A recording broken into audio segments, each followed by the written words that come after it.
사람의 진짜 품격은 어디서 드러날까요? 학벌이나 재산, 사회적 지위가 아닙니다. 바로 일상의 작은 태도, 말 한마디, 그리고 타인을 대하는 방식에서 드러납니다. 평생 한국 문화를 연구하고 사유의 깊이를 보여준 이어령 교수는 이런 말을 남겼습니다. 사람의 품격은 무엇을 배웠느냐가 아니라 어떻게 배우고 있느냐에서 드러난다. 못 배운 티. 이 말을 들으면 어떤 생각이 드시나요? 혹시 학교를 많이 다니지 못한 사람을 떠올리셨나요? 그렇다면 이어령 교수가 말한 진짜 의미와는 거리가 멉니다.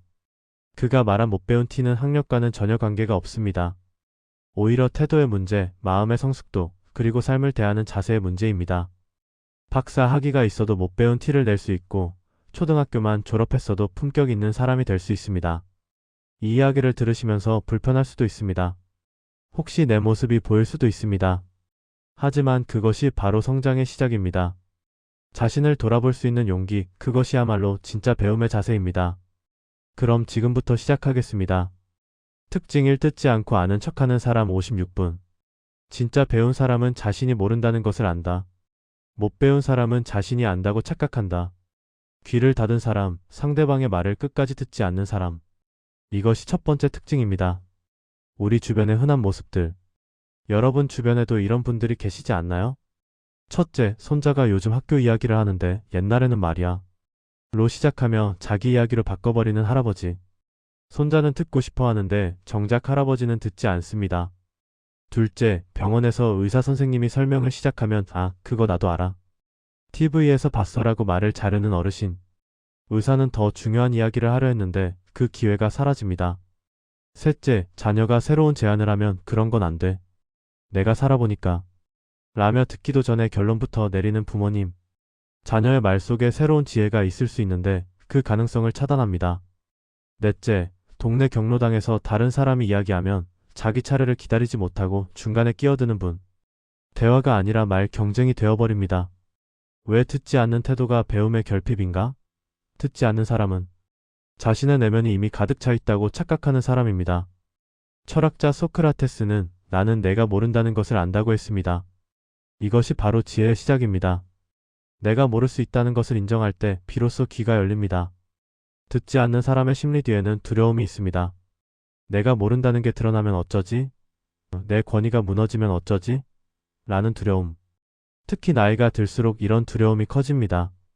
평생 쌓아온 경험과 지위를 지키려는 무의식적 방어 기제가 작동하는 것입니다.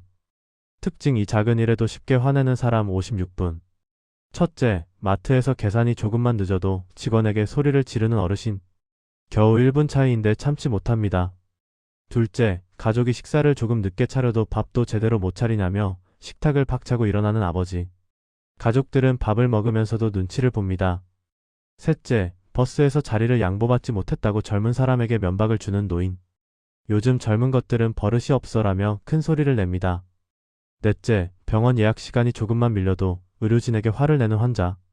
내 시간이 얼마나 귀한데 라고 말하지만 정작 다른 사람의 시간은 생각하지 않습니다. 특징 3. 남 잘 되는 걸 못 보는 사람 56분. 시기와 질투, 배움 없는 마음의 증거. 이어령 교수는 이렇게 말했습니다. 시기하는 마음은 자신의 가치를 타인과의 비교해서 찾으려는 미숙한 태도입니다. 시기와 질투. 이것만큼 자신을 갉아먹는 감정도 없습니다. 남이 잘 되는 것을 기뻐하지 못하고 오히려 고통스러워합니다. 생각을 유연하게 만드는 연습법 5가지. 첫째, 하루 한 가지 새로운 시도. 아주 작은 것이라도 좋습니다. 오늘은 다른 길로 산책하기, 새로운 음식 먹어보기, 처음 보는 TV 프로그램 시청하기. 이런 작은 변화가 뇌를 유연하게 만듭니다. 둘째, 그럴 수도 있겠네 문장 연습. 자신과 다른 의견을 들었을 때 즉시 반박하지 마십시오. 그럴 수도 있겠네라고 먼저 말해보십시오. 이것이 유연함의 시작입니다. 셋째, 젊은 세대에게 배우기. 자녀나 손자에게 무언가를 가르쳐 달라고 청하십시오.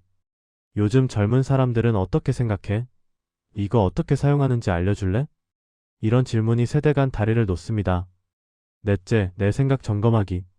일주일에 한 번 자신의 확고한 생각 하나를 적어 보십시오. 이것은 정말 진리일까? 다른 가능성은 없을까? 이렇게 스스로에게 질문하십시오. 고정관념을 깨는 연습입니다. 다섯째, 실수 인정하기. 자신이 틀렸다는 것을 알았을 때 즉시 인정하십시오.